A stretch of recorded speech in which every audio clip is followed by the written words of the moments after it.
graphics in this game are incredibly minimalistic. Yeah. Well, they're just placeholder graphics. Oh, they're placeholder graphics. Yeah, but I'm just trying to point out that there's a completely gray area, and then you have your building, your ballroom. Oh, yeah. And then there's people with, they all have their specific clothes, but none of them are details. Like, okay, this woman has black hair. It's like almost the first Tomb Raider kind of graphic. You know how they're saying that they're placeholder graphics and they're going to improve and add some style to it, but I'm a little worried that might be a bad idea. I think one of the reasons that the game is so challenging for the sniper is because everybody kind of looks the same. Yeah. When they start walking together, they just become a mass of people, and you're like, what's going on in there? Mm-hmm. But, they said, we might use Team Fortress 2 as an inspiration, but if they do that, then all of a sudden those very identifiable silhouettes, it might be easier for the sniper to find. Which is actually, but that might help. Because that's one of the things I chose to do is, a lot of times I noticed if you were there was two large male characters,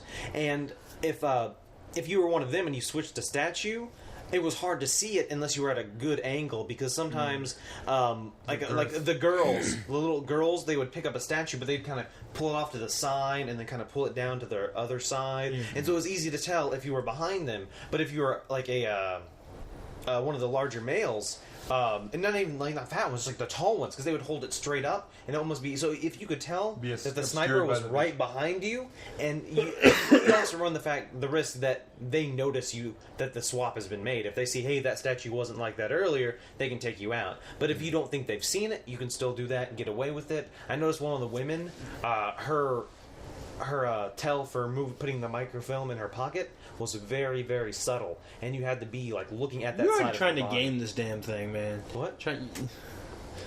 So if you didn't know, I spent a good 3 hours at this panel, at this booth, playing and watching other people. Yeah, that's the thing. I played with David, but I spent a lot of time also watching and just sort of learning the game. So, it's really cool. I mean, because you can kind of play along. Oh, since they have it separated. I would play with myself, and I would watch. I wouldn't watch the spy. I would watch the sniper and try and pick out the spy and stuff. And usually I was right. It's a very exciting game to watch because it comes down to like when you figured it out. You're like, oh my god, he's gonna get it, he's gonna get it, he's gonna get it, and then maybe he shoots the wrong guy, or maybe he doesn't get it in time. Yeah, there's a lot of like. It's very entertaining. That was the culture. It's very it's like Joseph was saying. It'd be entertaining just to even just watch people play the game. Yeah. Also, the sniper only has one shot to make the kill. Correct. Like he just picks one. He picks one guy, and if he's wrong, then he loses. Then he loses. Does the sniper actually have to manually take the shot? Yes. Yeah. So he can miss too. I asked him this, and I think he misunderstood the question. I think once you just pick that cursor on that person and you pick him, and you shoot it's him.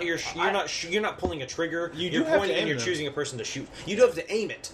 Correct. But there are moments like towards the end there when if you've completed all of your tasks, and that's what I ended up doing. You have to survive for 8 seconds. So at the very 10 end, seconds. There's a 10-second countdown once you completed your last task, and that's like the most.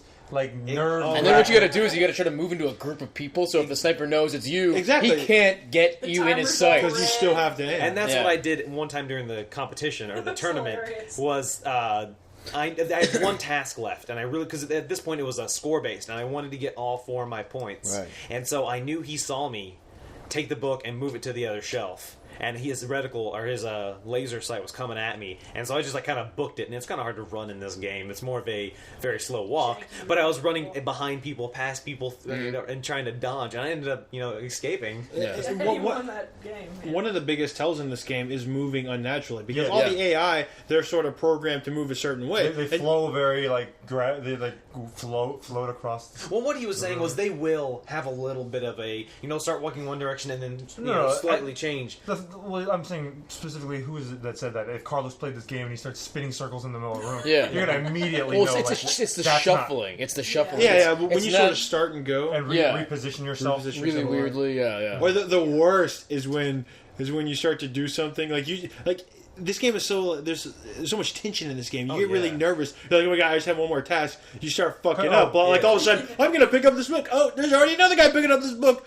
We've overlapped each other, and we're doing this weird fucking awkward animation. And there's one time you were playing, and you fucked up so bad. You were standing on top of a dude in a circle of people, and I'm like, oh my god. And I looked over to the AI won't do that. And you were behind, between the windows, so he couldn't see that. And I'm like, oh my god, Nolan just lucked out so much because if he had seen that, he would have known. Yeah, because the AI this guy. Yeah, AI won't do that. Won't go on top of each other. Yeah.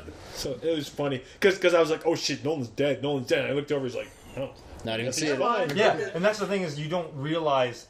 As the spy, you don't realize that there's so much stuff going on for the sniper. So many people walking around. Yeah, that's the thing. Like, when you're the spy, you're freaking out because you're like, is he watching? Is he watching? But when you're a sniper, you're like, who the fuck do I watch? Somebody.